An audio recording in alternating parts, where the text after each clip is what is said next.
The dark horizon was shredded by the long burning streaks of Russian missiles hurtling toward Ukraine. The atmosphere vibrated with successive shockwaves.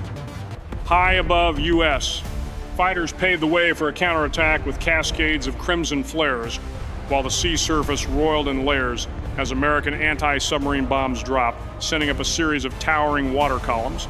0347, Ukraine's air control system confirmed a total of 60 Russian Su-35 and Su-30 fighters crossing the maritime exclusion zone.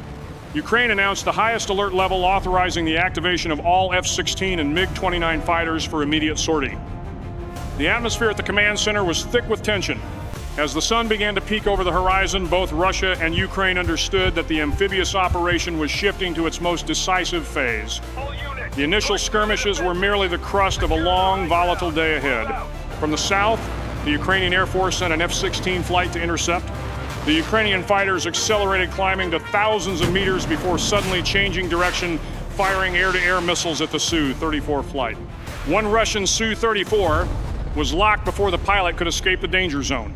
A pillar of fire erupted from the fuselage, forcing the entire Russian formation to drop to a lower altitude and scatter away from the interception zone.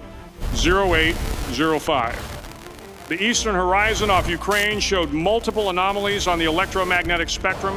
Russia deployed a formation of Su-30 SM electronic warfare aircraft flying a few hundred meters above the sea, using multi-frequency directional antennas to create powerful jamming waves. Bands of high-frequency microwaves swept across the sky, causing signal blips on Ukrainian radar screens to jump erratically. 0826. Combat in the eastern and southern airspace of Ukraine turned into an electromagnetic maze where every wave pulse and every return signal could turn the tide of battle.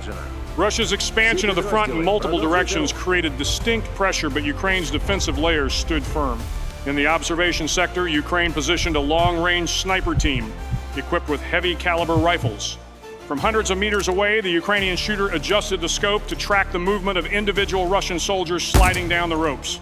Thanks to wind measurement systems and vision stabilizers, the first bullet flew true, striking the shoulder plate of a Russian commando, forcing the entire formation to halt and seek cover in the shadows.